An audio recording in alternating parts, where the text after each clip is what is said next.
Today's date is April 4th, 2024. My name is Jacob Stickle. I am the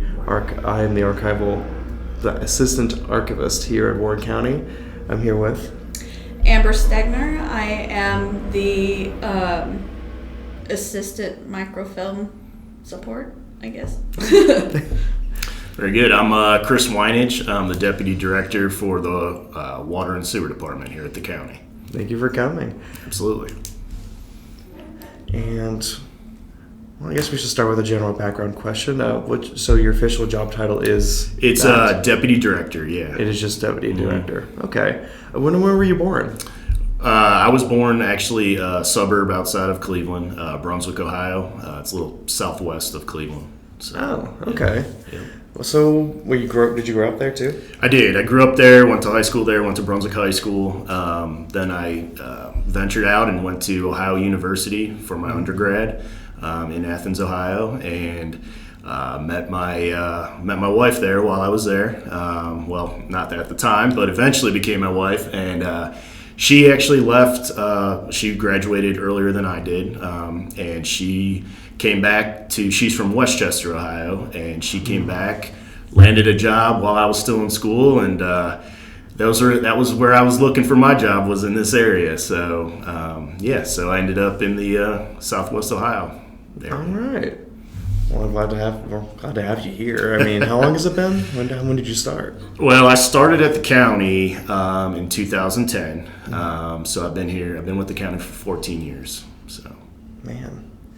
And what did you do prior to working here? Just covering all those bases. So I graduated from Ohio University with my civil engineering degree. Got a job with Wolpert. It's a private engineering firm. They were based out of Cincinnati. So I started there in 2007. Worked there through, unfortunately, the recession.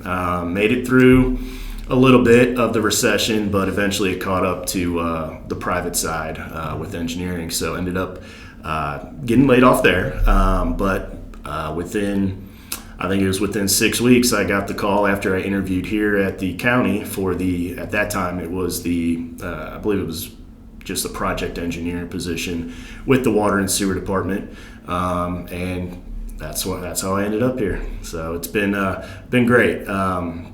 Honestly, we had my last commissioners meeting last Tuesday, and I actually told them, how much of a blessing it was to be able to work here at the county, because when I was laid off, I was literally on a roofing at that time, and got the call from Sue Spencer, our HR director, and she said, offered me the job, and I was on that roof with my father-in-law, and he goes, "Get off this roof, go hug your wife," because at the time, this was unfortunately that recession. We were both, we had a newborn, my son Cade, we had a newborn, and we were both laid off at the time. So it was a blessing, and definitely, it just worked out great. So that's good to hear. Yeah. Came right at the perfect time for you guys then, because I know roofing and it's not fun.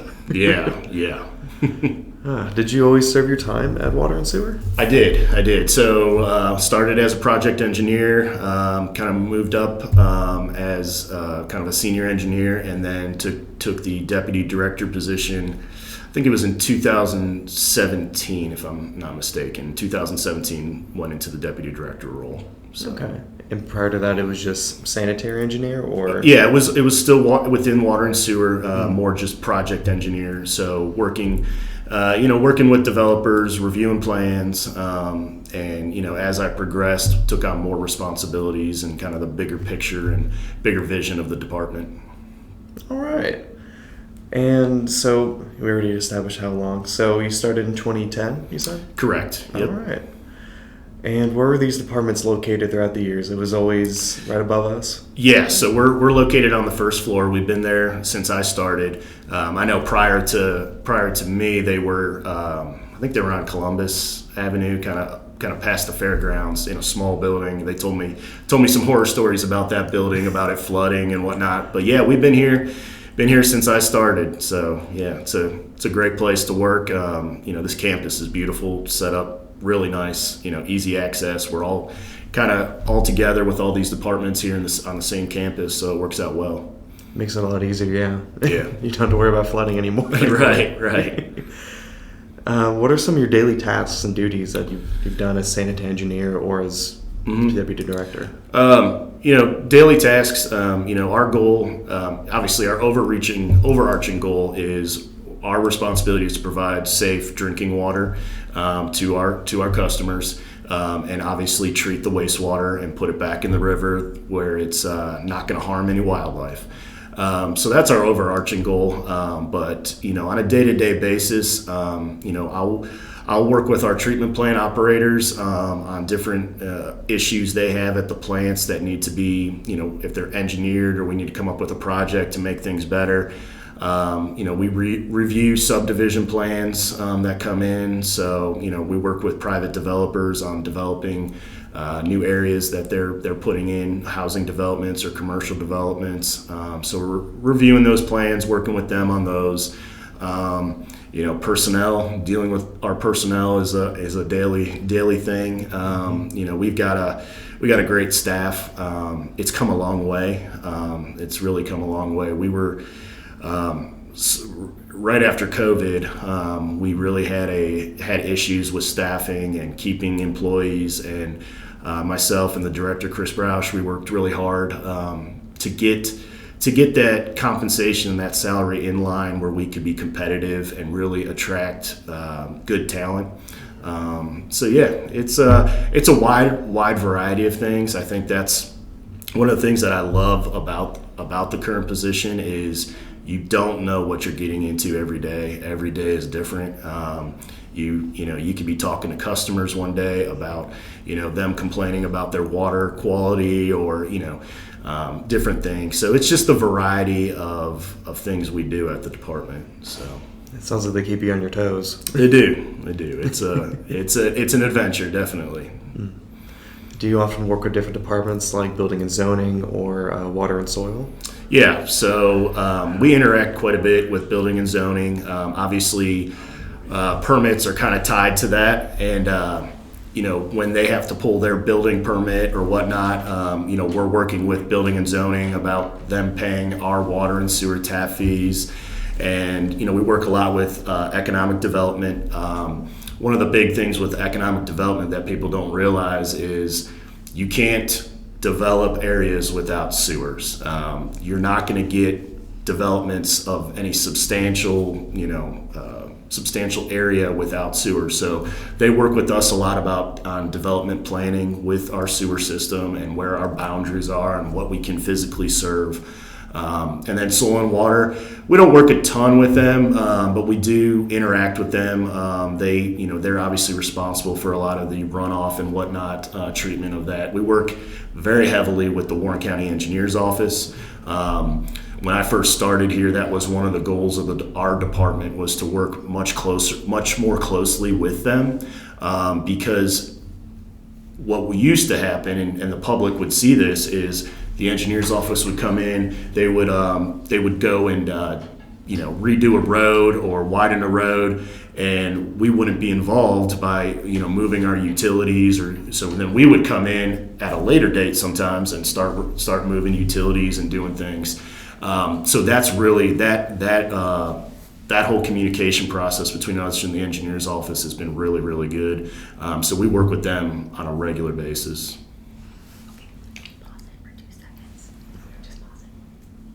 Well, don't unpause it. Unpaused is resumed. What is something that people don't know about your position?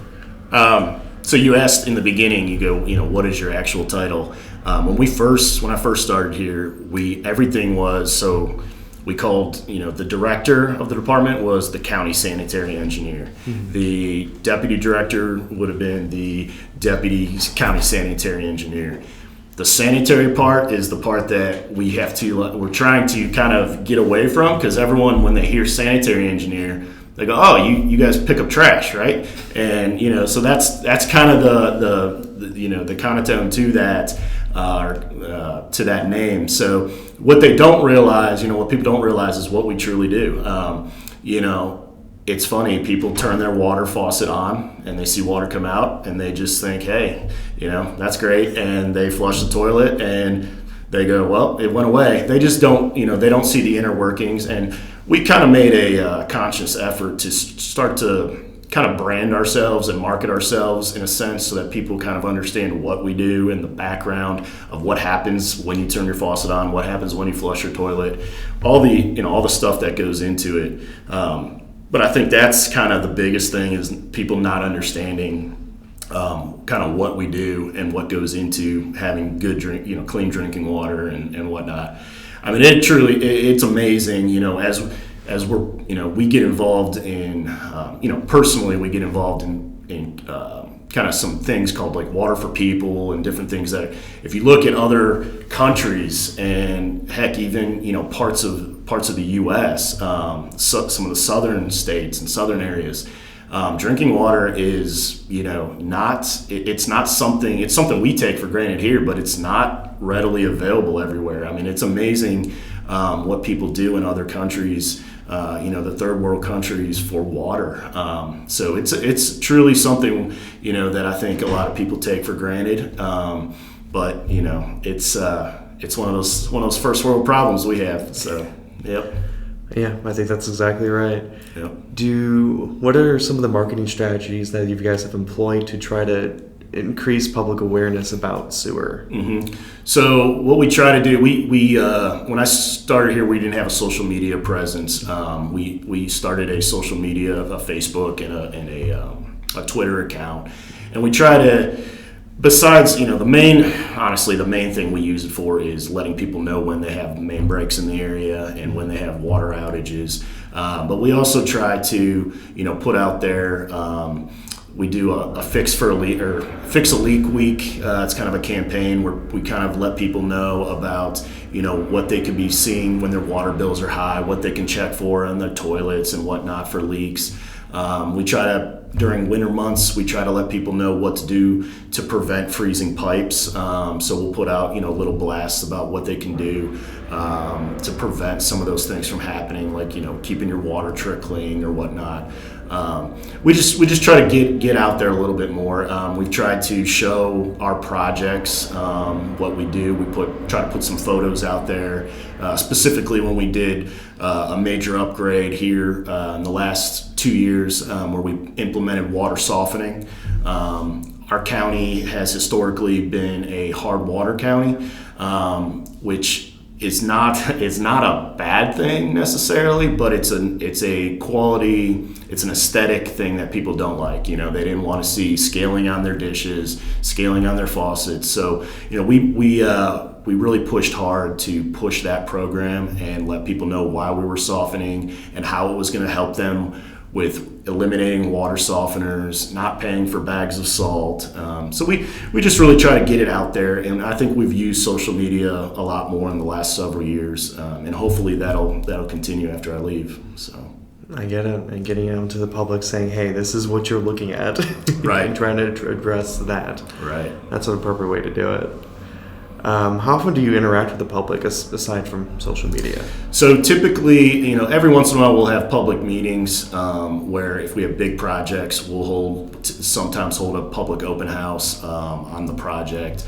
But typically what we do, I'll talk to customers when, we've got a customer service staff, but I will talk to them when they don't get the answers they're looking for, when they're trying to get a little deeper in the weeds on, chemistry of the water or, how they can develop in certain areas. So honestly, I probably deal with, somebody from the public once a day at least. So it's a fairly it occurs fairly often. So more than just people looking to pay their water bill. Correct. Yeah. Good. Yeah. I don't interact with many people on that, as far as even for shutoffs. We do, unfortunately, if you don't pay your bill, you get so many weeks to pay it after your due date, and we, unfortunately have to terminate some people. But usually those customers know why they're being turned off, so there's not really any argument there. But it's usually just more of the more technical questions people have. I'll give you another example. We put fluoride in our water, and that's a mandate from the Ohio EPA. People have questions about fluoride, like why, they don't, people, just like anything, they don't want extra stuff, being put in their body, but, we put it in such a minimal amount, that it truly is a benefit to your health of your teeth and whatnot. But we explain that and talk through the chemistry on that with people. The new thing that we've really had a lot of interaction with the public on is what's called, forever chemicals, which are also known as PFAS. That's something that in the last 5-6 years, there's been studies published that this is causing cancer. They don't have definitive information on what types of cancer and that kind of stuff, but it is, it's a concern. And we do have it in our water. We have it in our source water that Warren County has. When we implemented this softening, we are taking all that PFAS out currently, but we've got some work to do as we grow. We're going to be having to pull more source water, and so we'll be implementing some new technologies to eliminate that forever chemical. But we have those conversations with the public pretty regularly also, because it's a concern that people have, and rightfully so. So yeah, it's something that they're putting in their body every day, and it's understandable. Yep. Do you feel that working with the public has been rewarding? It has. I think, you will get customers that are, angry about something or want to vent to you about something, whether it be their bill, their high bill, the fact that we're raising rates or whatnot. But you hear a lot of times, we don't publicize it, but we do get a lot of kudos from customers about the way we handle our business, whether it be attacking main breaks and doing them in a very timely manner.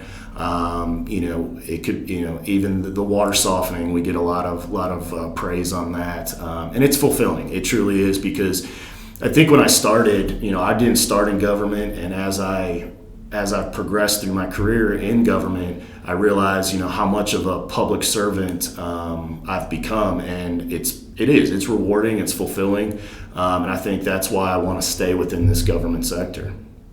I get it. I've been here at the county for about a year now, and I feel the public servant aspect of my job, and I understand. It is. Now, I know it's been rewarding, but I'm sure there's been challenges as well. I mean, giving you water to over 100,000 residents. Is there anything particular that stands out that becomes a challenge? Yeah, I mean, when the county serves water to basically the unincorporated areas of the county, so your townships, your villages. So it's a challenge because our breadth of our mains go from the northern portion up by Montgomery County over to the west of Butler, east of Claremont, and south in Hamilton, and it's a large footprint of a system. So there's a lot to pay attention to. We actually have 2 different water plants, so we don't just maintain the one plant and that's it. We've got 2 plants, two staff, 2 treatment plant operators in both of them. So it's a lot of employees that we staff. It's a lot to maintain. It's a little, like I said, it's just different because you've got that wide-ranging area that you have to be aware of. So yeah, a lot of country out there. Yep. There was an incident over at the North Water Treatment Plant, something about the shutdown due to chemical deliveries. Yeah. So probably about 5 years ago, so we in our water. 2 of the chemicals that we put in are chlorine and fluoride, and those 2 don't interact well together. So you have 1 tank for chlorine, 1 tank for fluoride. That we basically, they're large tanks, and we pull out of those and dose every day. But in this situation, we had a chemical delivery to our North Water Treatment Plant, and unfortunately, the delivery driver hooked up to the wrong chemical room. We we do have signage and all that as far as which chemical room is which, but unfortunately it was, they didn't catch that, and when they basically put the chlorine in the fluoride, it caused a really bad chemical reaction, and it created basically a gas that destroyed a lot of equipment in that facility, and quite frankly, it looked like a bomb went off because the grass all around the site, the grass within a couple minutes completely turned yellow, and it was something. So we when that happened, we immediately implemented our emergency response. So we got the EMA involved, the Warren County EMA, and everybody kind of joined forces with the local police department, local fire department.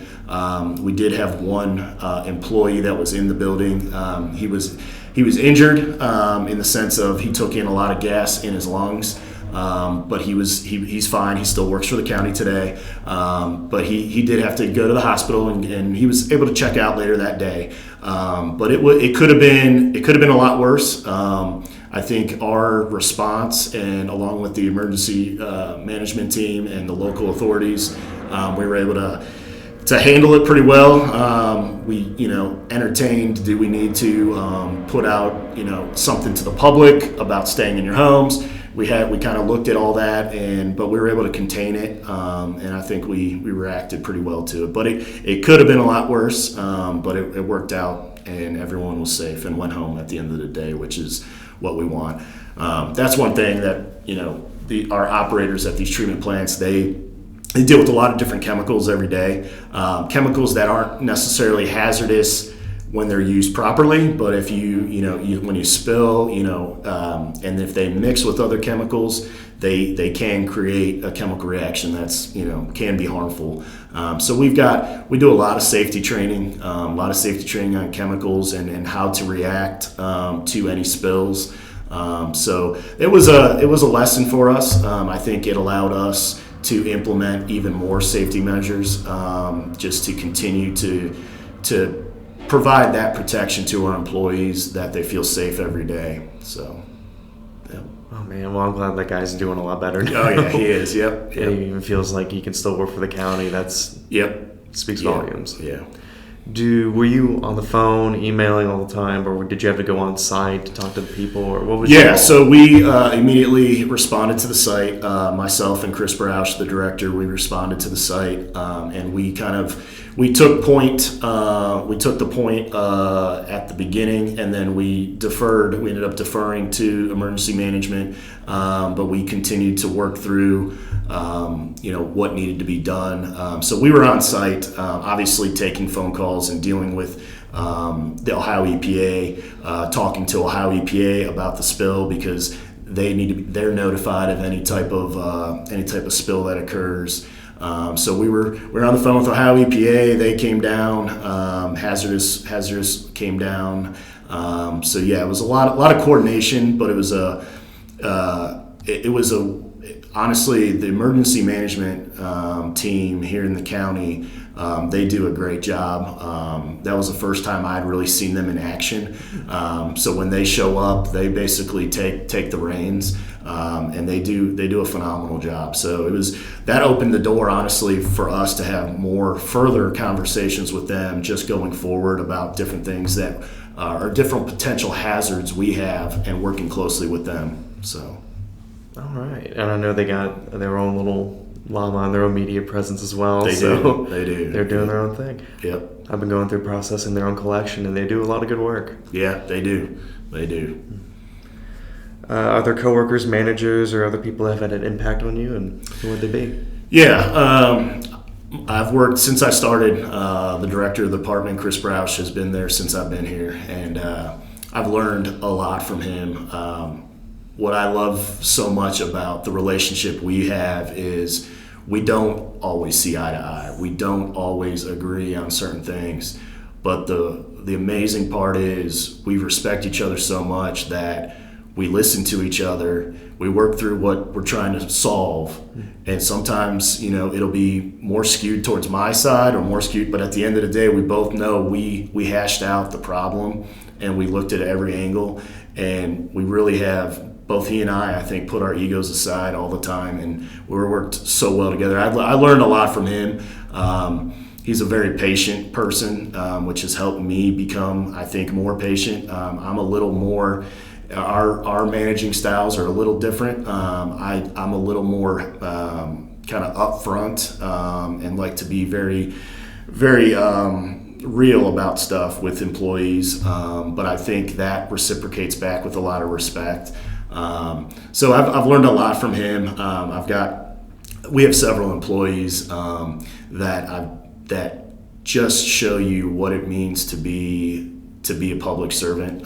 There's so many in that department that have done so many good things that go unnoticed. But yeah, I think Chris has been a mentor for me and really got me to the place where I'm at today. So I'm glad to hear it. I'm glad I reached out to him. yeah.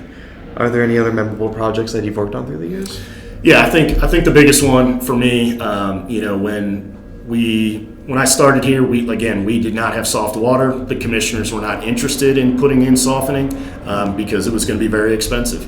In 2016, we presented a plan to them of a way to fund it and make it palatable to them as well as to our ratepayers. So we did a master study on how we could do this and what it would take. And so we implemented some changes to our billing. We added some fees so that we could start to bring in some additional monies and kind of pocket that money for when we would go to construction. We started with a budget of north of it was about $65 million for the softening improvements.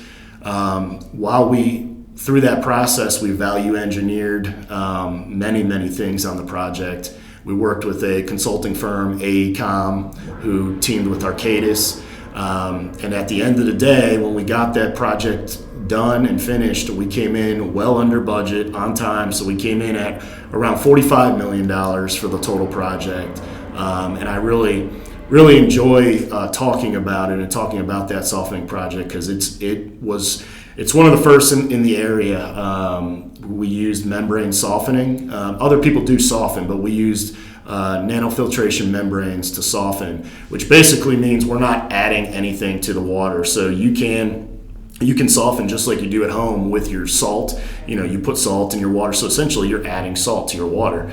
You know, we like to say, you know, people call us all the time concerned with, well, you're softening now, but you're adding salt. No, we're not. We're actually just taking out the hardness, which is calcium carbonate and some manganese. So that project was very fulfilling. It was at two different plants. I had two different contractors building in both locations. But we had a great team, great operators at the plant that helped along the way.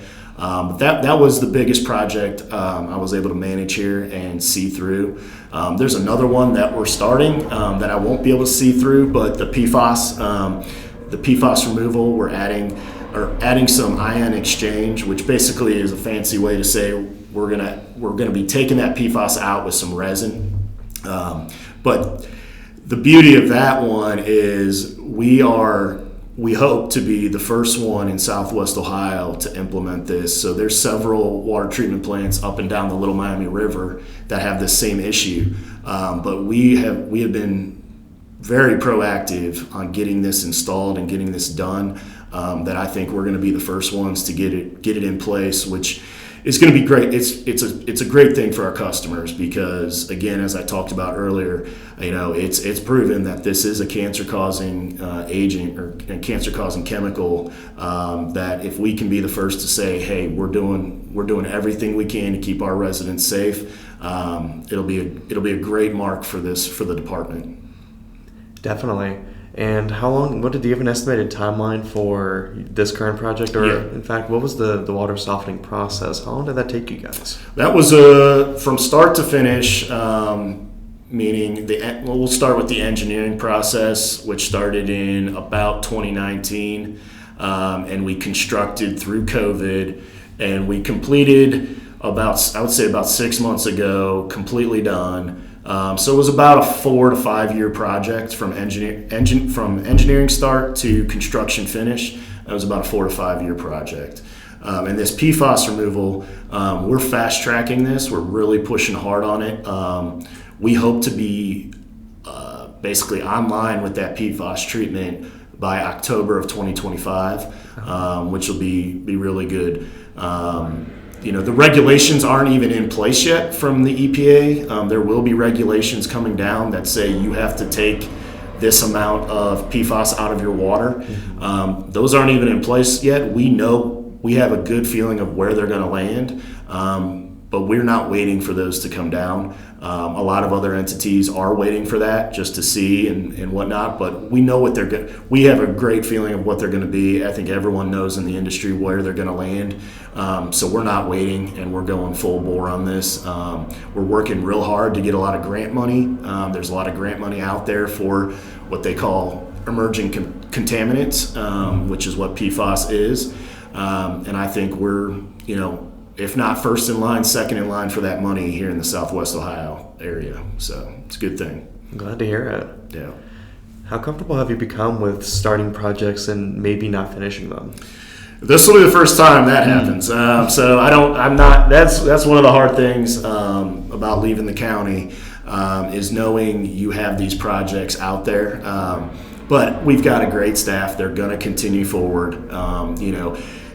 Everyone, we say this, but everyone is replaceable. You can, as long as you've got a good machine running, which we do at the department, we can interchange parts, and it'll run to its finish, and it'll be a great project. I know I'll be in touch, I'm sure, with the department, coming by to see how it finished up and whatnot. But yeah, it was a little tough leaving those projects out there. But typically, like I said, we don't let a lot of projects kind of fall by the wayside. So this will be the first one I don't see to the finish. So. All right, but I can expect you to call them in until. Oh yeah. I would too. All right, so rumor in the department has it that you drank a bottle of treated wastewater to prove to the new sewer employees that the county's wastewater treatment process is effective and safe. Did you get sick afterwards? Yeah, so I never actually did that. They thought I did, so I would fake it, and they were pretty impressed. But no, did not get sick.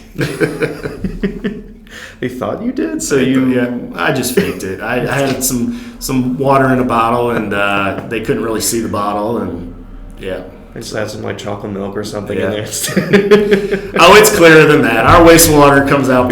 Actually, our wastewater, it's funny. We kid around, but our wastewater is pretty darn close to drinkable. I mean, it's not officially potable water, but we have to treat to such stringent levels that wastewater is pretty darn clear and pretty darn clean. In fact, you'll read stories about out west. They're doing basically water reuse, where they're going straight from wastewater to the water treatment plant. So they're taking that water and moving it right through the process. So basically your cycle, just continues. So, but yeah, it's pretty amazing.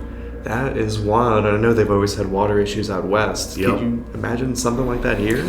So the beauty of where we're at here, I don't think we'll ever see that because we're blessed to have great aquifers. So we are a groundwater system. We pull all of our water out of the ground with wells. And the aquifers we have here at the county along the Little Miami River and the Great Miami River are very, very plentiful. We monitor those along with Ohio Department of Natural Resources as far as levels, and they regenerate. They are always regenerating. We're not seeing the levels go down. The only thing I can think of is down the road, if they had talked a long time ago about building some grand pipeline from the Midwest to the West, because we have so much water here, similar to what they do with gas pipelines, from Alaska down to Texas. But, if something like that happened, then yeah, you're going to have to think about, reusing water. But we're lucky here in the Midwest. We got plentiful sources of water. So. Hey, I'm glad to hear it. Do you have any highlights of your time with the county? Yeah, I think just the project management and seeing projects, move forward, seeing where we're at for the future here. Warren County is one of the fastest growing counties in the state, and we've kept up. The water and sewer department has kept up. I mean, one of the other great things, I think we're so fiscally responsible at the department that our rates are our user rates continue to be some of the lowest in the region, and that's something we kind of hang our hat on. We're providing a high quality of water now with the softening, and we're still keeping our rates extremely low. And that's a credit to our department in general. I think we preach that about being fiscally responsible. Even though I say we have a lot of employees to manage, it's really not a lot of employees. We're pretty darn lean as far as our personnel. We expect a lot out of our employees, but I think we have a great work environment. I think that's one thing that I'm really happy with. I would say coming out of COVID, there were some concerns in our department, and it didn't revolve necessarily around it did revolve around morale, but it didn't revolve around the work environment so much. It was more of what our compensation was to our employees, and Chris and I did a really extensive amount of research on what each position truly should be being paid based on other entities, the private sector. So we took a lot of time, probably 2 years ago, doing a lot of homework on that and presenting that to the Board of County Commissioners. And with the facts that we were able to show them, we were able to really get our employees where they need to be. And I think that's the biggest thing. I think Chris and I really want our employees to know we've got their back. We're gonna go to bat for them, and work hard, because we really want to see continuity within the department. And the last 2 years we've really seen that, and it's really changed a lot. To not have people in and out of the door and have to retrain people, it's really meant a lot. So yeah, that type of behavior usually bogs down the whole process. And yeah. How many people do you have in your department anyway?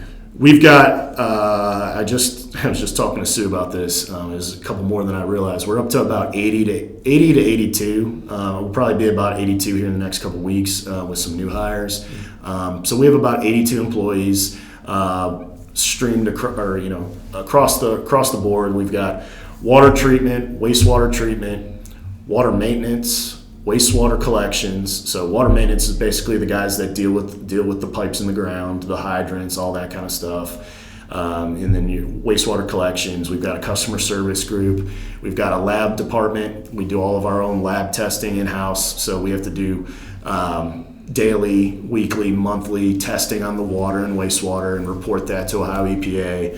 And then we've got a billing, financial side of the house. We've got a business manager with the group underneath. We've got our own GIS department, so we manage all of our own assets. So anything you see, obviously above ground, fire hydrants, valves, all that is within a GIS system, as well as everything underground. So yeah, we've got a large group, a lot of different departments. But we do, like I said, I think we do a pretty darn good job of managing and keeping everybody with the same vision, which is key. Having a vision for the department and where you want to go. Oh, absolutely. And you're referring to the GIS department in the engineer's office, or are you referring to like a separate? We do have our own separate GIS department. So we use the backbone of our GIS is here at the county. Dawn Johnson actually is she runs that GIS department here at the county. So they kind of have the base map, and then we add kind of our own assets to that and manage our own assets. So we work. Well, Laura Gray is the GIS manager in our department, and she actually just now will have, recently we've decided to hire another person on staff, so she'll have an employee underneath her to help her with the day-to-day activities, because it doesn't sound like a lot, but it is a lot, and it's probably one of our most critical backbones that we have, where we can we can look and see everything we have, and it just helps us tremendously dealing with projects, dealing with main breaks. So to have an accurate backbone like that helps out, a lot. So. Oh yeah, the whole logistics and Yep. yeah. What was the county like when you started versus when you left?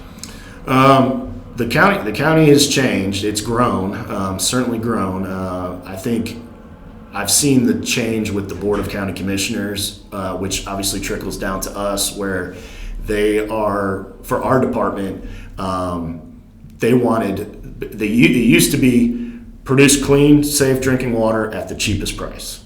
That was kind of our mantra. And it has evolved to produce clean drinking water at a reasonable rate at a high quality.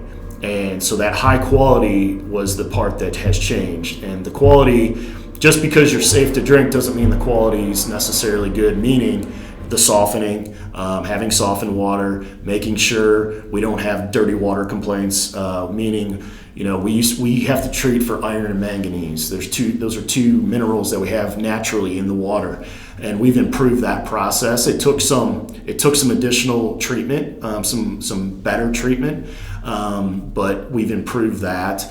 So I think it's the quality of what we put out to our customers has improved tremendously, and that has luckily been because of the vision of the county commissioners and allowing us to move in that direction. The other thing that's changed tremendously is the interaction between departments. We used to kind of, when I first started, we didn't really interact much with other departments, meaning, for projects, specifically like economic development. There was a time where we would hear about a project, a big company or something looking to develop, and they would be having conversations with them for a while, and then we would get to the table and be like, guys, we can't even serve this. We don't have capacity. We can't do this. So that's really improved. We have great dialogue with them. So everyone coming together at the county, coming together for a good, responsible development of this county is really changed. I think. Internally, what's changed? I think our staff and the way we interact with each other has changed. It's improved. Everyone it used to be, I think, when I first started, there was that whole mentality of where your job, and I really don't want other people to know about what I do because I'm afraid of losing my job, sort of thing. So we kind of, I think we've really seen that go away, where everyone's we work more as a team. Like, it doesn't matter who does what necessarily. We don't, and we talk about it all the time.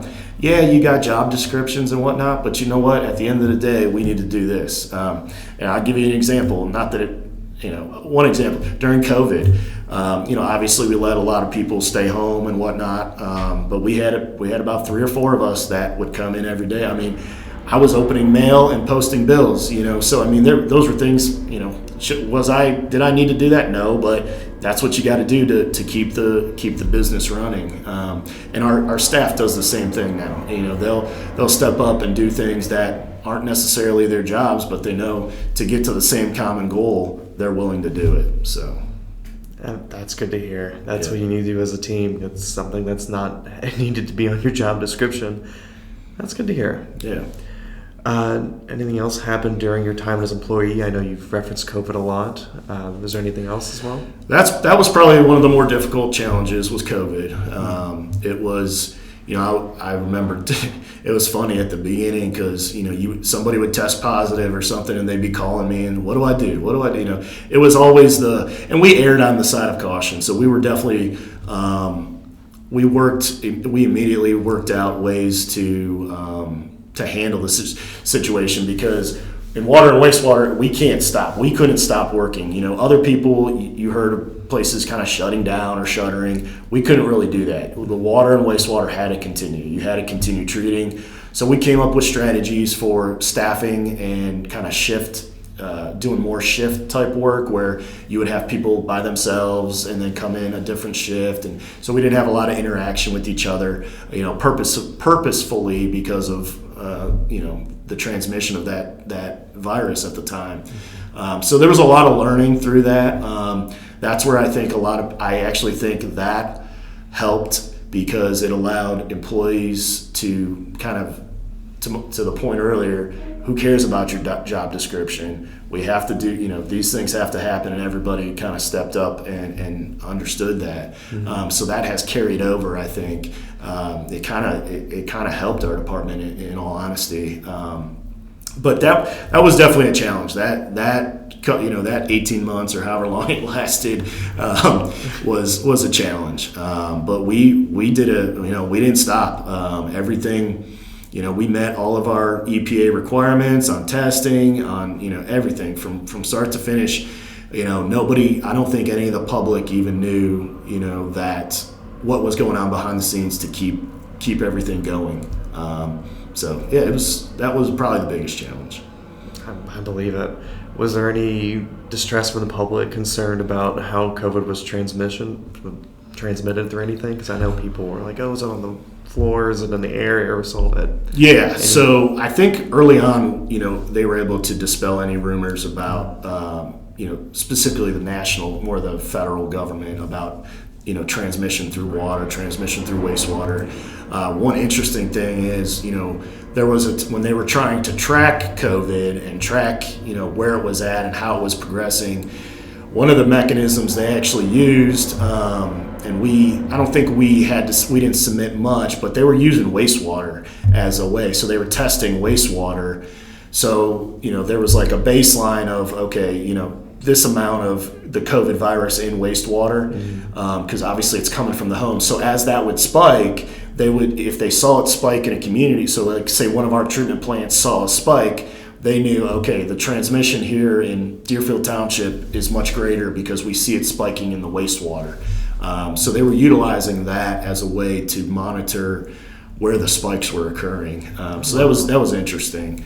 But yeah, I think the biggest thing was us, implementing, allowing the public during that time. We did not, during the whole COVID, whatever it was, 18 months, we did not terminate any water during that point. So when people were late on their payments or not we had a complete grace period during that time. We didn't really publicize it, but we didn't, and that part of that was from the state of Ohio too. They encouraged utilities not to turn people's water off for non-payment, because nobody knew where, if they were out, during, maybe they couldn't get out of the house or whatever it may be. So we did that. There were a lot, we made, paying bills and everything coming in, like we tried to make it all customer friendly so that they felt comfortable. We still allowed people to come in and pay their bills. Some people still wanted to come in, so we put in, different barriers and different things to accommodate that. But, again, I think if you ask the public, they would not have seen any difference in our operation during that time, which is awesome. So that's what you want to see, is that consistency. Yeah. All right. We like to think that the county is a good environment to grow and learn. Oftentimes we learn from our mistakes. When you look back at your time in Warren County, is there anything you wish you had a second shot at? Any mulligans or any mistakes that you learned from? Yeah, I think I definitely learned a lot. As an engineer, you have to be comfortable with making mistakes. It's not about the mistake, it's how you solve that problem, solve that issue. When I first, one of the funny ones for me is I started here, and it was a little job they put me on. They go, all right, we have a well field that floods a lot. So it kind of becomes an island when it floods. And they asked me to design a bridge to get from point A to point B because they couldn't access it. Well, I went through and I'm like, man, a bridge is just way too expensive. It doesn't make any sense. And so I come up with the idea, let's put I call it a ford, but basically a road that kind of goes down and you let the water go across. And I thought, yeah, this will be a great idea. And it didn't work out as well. We ended up they end up having to clean it off all the time. All the debris from the river comes in. They still can't access it. So it was a small project. They kid around when they were calling it the Wojnicz Ford, and it was kind of a mistake. Definitely should have been done a little bit differently. There's been times where I think, even in our design of some of the treatment processes, we've had ideas and thought they worked out well, and then we had to retrofit them. I don't think there's one glaring one. I think honestly mistakes they happen all the time. Again, it's how you rebound from that mistake. Number one, how you fix that mistake, and number two, use that as a lesson learned. So definitely. We have to just keep going forward, right? Yep. You can't be, I tell, we have a younger engineer on staff, and one of the things I actually talked to her again about it yesterday is you cannot be afraid to make mistakes. Sometimes you have to make a decision and go forward with it and be confident that even if it fails, you will make it right. You'll make it right. You'll figure it out. As long as, but then there's that other side. You can't make radical decisions and decisions that you haven't vetted, but you have to be confident in yourself. And that takes time. That takes time to learn as an engineer or in any position to feel comfortable making mistakes. So. Absolutely. Just sometimes it matters how much you clean it up, like you mentioned. Yep. What are some of the most important things that you learned from working here in Warren County? Probably having so many employees in our department, learning how to deal with different personalities, and not just employees. We hire and work with consultants. Engineers also help us design stuff, and we work with consultants. Learning how to deal with different personalities and how to interact with people. Even in our department, being able to read people, being able to know when they're a little bit off, something's going on, let's kind of, work through it. Don't, if someone's not performing or whatnot, then you kind of, learning how to read people. I think that's what I've learned so much is how to read people and how to work with different personalities, which I think has really been helpful. And I think we see a lot of that. I think throughout the county, you see a lot of different personalities, different types of people. It's not like I'm not working at a, strictly an engineering firm where everyone's kind of an engineering nerd and we all kind of do the same thing. And, I saw that at Wolpert. It was kind of, in a sense, everyone's an engineer, so everyone kind of sees black and white. Engineers historically and notoriously see black and white. They don't really see gray. So it's being able to see gray and learning, working with other people other than engineers has really been helpful. So. It sounds like you've definitely grown from working with people who are just not, as you say, black and white. Right. That's good to hear. What are you going to miss most about working with the county? I'm going to miss the pub. Well, I mean, I'm staying in the public service sector, but I will miss. I live in Warren County, so I'm going to miss that pride. I don't think I had it necessarily when I first started here. I didn't feel it quite the same. I would say it took a couple years, but then you start to feel pride because you live in this county. You know the people that you're providing water and wastewater to. They're some of my friends, some of the people I know, and it's just knowing that you're doing something good, and it's kind of behind the scenes, and it's not. You're not front and center. You're not in the public, in the media, but when you go home at the end of the day, you're making a difference for people, and that's something I don't. I don't even know if we talked about, but moving on to City of Loveland, and that's something I really want to continue to feel wherever I'm at, is that we're doing something for the public, and we're doing something that we can feel good about, and we're always staying transparent, letting people know what's going on. But I'm going to miss that. I'm going to miss the public side of it and interacting with the public, and knowing at the end of the day when we do get those kudos or we get someone says something nice about what we've done, it does mean a lot. So I'm sure. I feel the same way every time I get a good comment on a records request down here. Exactly, yep. Do you get much, do you feel like your next position, do you feel like you're going to get a lot of that working with the public and that same sort of satisfaction? I do. In fact, that's kind of why I've decided to accept the position over there as assistant city manager. Mm-hmm. It's more of an administrative type role rather than, I'm kind of taking a step back from engineering. There's still going to be plenty of aspects there with infrastructure and whatnot that I'll be involved in on the engineering side. But I do believe that's kind of why, my career path has taken me here. I do enjoy the whole, bringing projects together with the public involvement. So I do see myself being able to continue that. I'm ready to hear it. Picture yourself in retirement when your children are grown and they have kids of their own and they have stories to tell their grandkids of your time in the county. What are a few of those tall tales that you'll be sharing? I think I don't know if they're tall tales necessarily, but I think what I want my kids and because I've got 3 children and what I want them to hear about is just the impact you can make behind the scenes. You don't have to always be front and center. You don't have to, just because you're not known by the public or whatnot, you can have an impact on a lot of people's lives. And working hard and having a go get it mentality is really what you need. It's about solving problems. It's about being good to people, treating people the way they should be treated, not getting frustrated with consistent customers being complaining or whatever. Trying to listen and understand other people's side. Doing a good job of listening. That's something that's another thing I learned, I think, a lot of here is listening to people, not immediately trying to jump in and say what I want to say. Listen to people, take in what they're going to say, and then have your 2 cents or talk about what you think it should be. I think it's just been fun. There's been so many different things.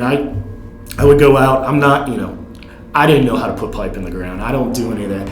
I would go out on main breaks and I'd stand around with some of the guys and they'd look at me like, why are you out here? I'm like, I don't know. I guess I'm going to learn something. I said, I'm just here to support you guys.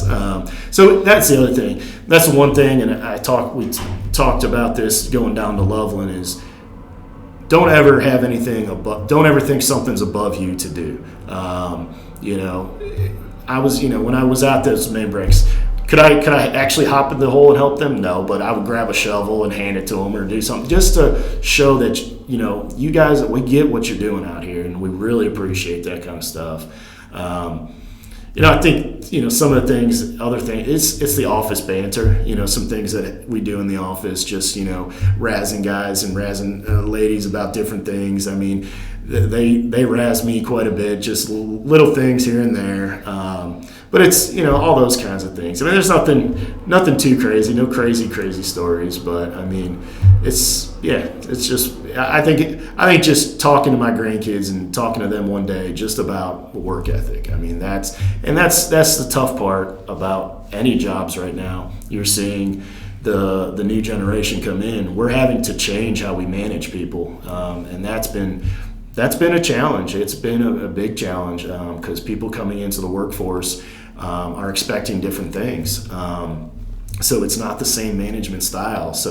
But I think there's definitely some things that new generation can learn from some of the people that have been here, though, as far as work ethic and that kind of stuff. So.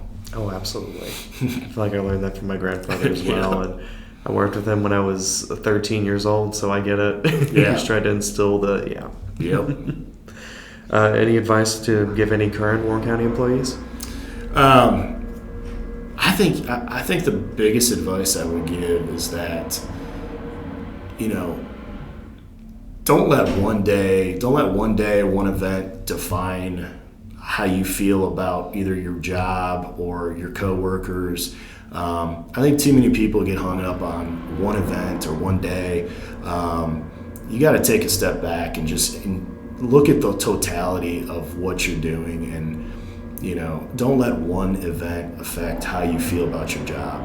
I see that, unfortunately, a lot. You see it a lot with people, and they can't let go of things. So just, take a step back and really see what this county really is offering us as employees. It's been a great experience. I mean, I would recommend anyone to come here and work. I really would.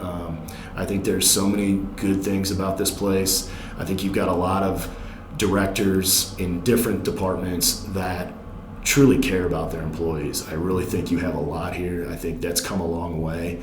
And so, I mean, I think just the only advice is I just, don't get stuck on the little things, really focus on the big picture of how you truly, how you feel about the department and whatnot. Because I think, like I said, sometimes people get hung up on one event, one day that bothers them, and it's like, listen, that's just one little piece of the whole puzzle. So. Right. Is there any additional information you'd like to add? No. I think we had probably a pretty lengthy interview.